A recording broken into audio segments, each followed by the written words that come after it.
So let's go ahead and I'm going to actually cook up a tri-tip with some beans on the side. I'm gonna try this grill out, and then I'm also gonna do some roasted potatoes or grilled potatoes, however you want to look at it.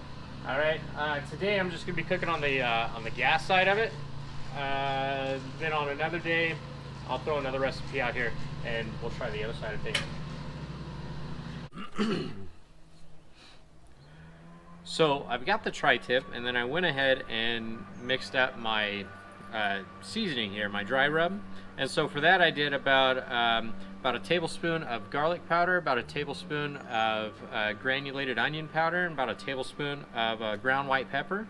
And then I did about 1 or 2 teaspoons of smoked paprika, and just mix it all together. And then it's got about a teaspoon of sugar, and then about 2 teaspoons of salt in there as well. Not a lot of salt.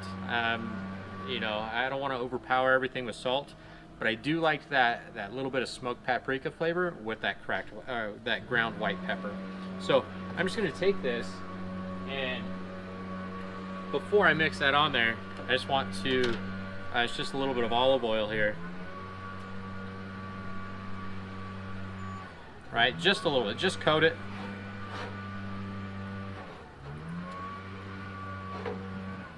Alright, I'm going to do that in the top and bottom. And this one is trimmed. I trimmed all the fat off of it.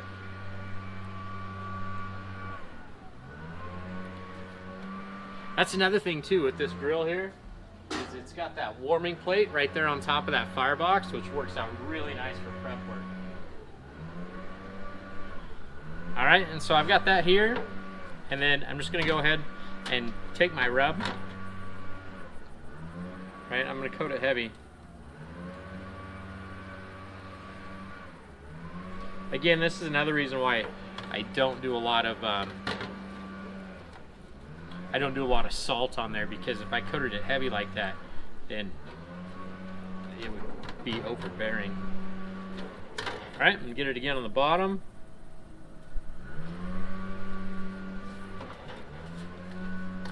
Ah, you can smell it. It just smells so good. So the reason I put that oil on there is because it acts kind of like as a thickening agent, and it holds everything on there. Because then I'm going to let this sit. I'm going to let it sit in the refrigerator for about 2 hours, and then I'm going to let it sit on the counter for about an hour. 30 minutes to an hour, just while I prep everything.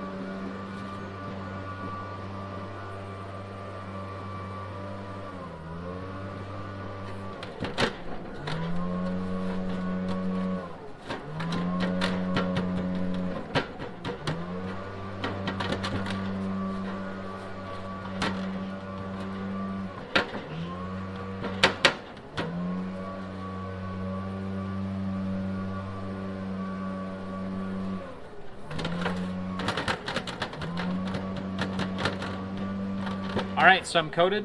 It's going to absorb that flavor. After I do that, I'm going to go in there. I'm going to start cutting the potatoes and do all that different stuff. And then I have a little bit of the seasoning left over. Some of this will go down in the potatoes to kind of match that flavoring a little bit.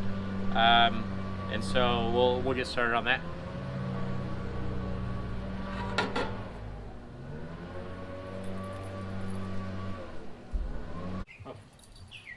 Alright, so I went ahead, I chopped my potatoes. Alright, you can see those there.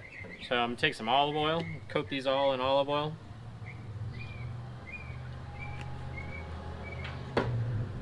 Alright, and then this here is a Johnny seasoning salt.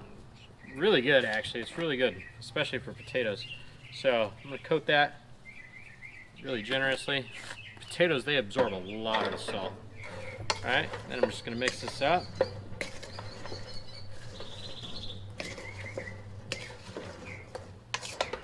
Alright, get the bottom ones down.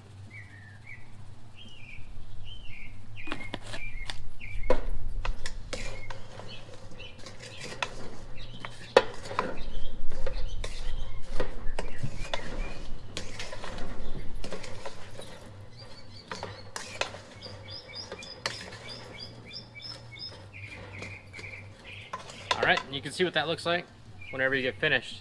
So then I'll take that leftover seasoning I'm gonna put these in a double foil wrap, and so I'll get those wrapped up in some nice potato foil packs, and then as I'm closing those up, I'll sprinkle the rest of that seasoning on top of these. So this is probably gonna make 2 or 3 potato packs. So we can get that done.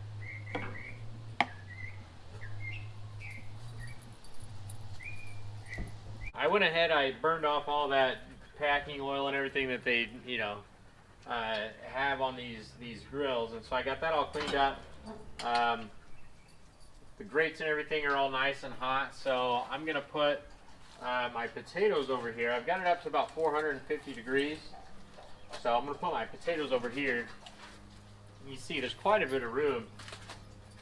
All right, so I got my potatoes right there, and then I've got my tri-tip over here, and then for my tri-tip, I'm gonna take that and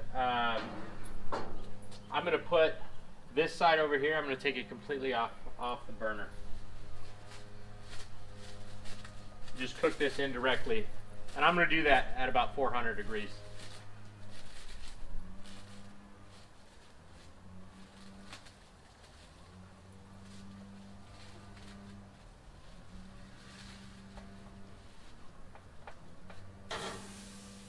But the first thing I'm going to do is I'm going to crank that up, and I'm going to sear that for about 6 or 7 minutes, on each side. Get a nice sear going, and then I'll turn that off, and then I'll get it set at 400 degrees. So it's been for about 6 minutes. Let me check on it here. Oh yeah, you can see here. Right, starting to get that nice little char on that side. So I'm going to flip that over, and then while I'm in here, I'm just going to turn these guys around.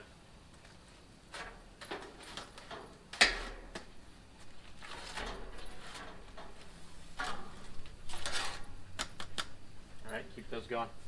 So about another 6-7 minutes on that side, and then I'll be ready to turn this down and let it cook. It's been about 6 minutes on that other side.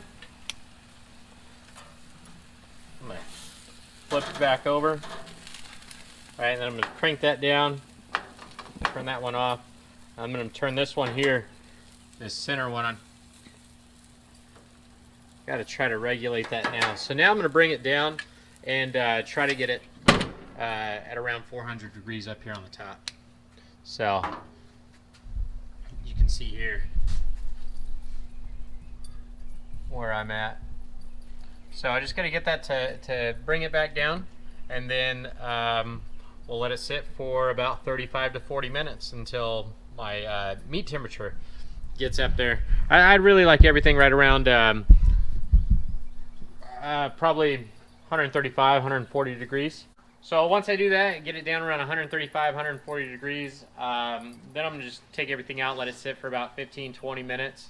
And then while I'm doing that, I'll cook up the beans. You can see where we are here. It's been holding like that for about 10 minutes, even though the weather has changed a little bit and it's starting to rain. It's probably 50 degrees out here. All right, just hanging in there. So I'm gonna let it go for about another 5 to 10 minutes, and I'll open it up, flip it over, and then let it cook for another 15-20 minutes on the other side. I got everything sitting and resting. Alright, got the fire turned off in there. We did it. The rain's coming in. Right, the weather's turning a little bit. So anyway, once I get all this on the plate and everything, and I'll get a picture going here towards the end. But if you liked it, make sure you hit that like button if you haven't done so yet. Or if you're new here, make sure you subscribe. Alright guys, thanks for watching. Stay tuned.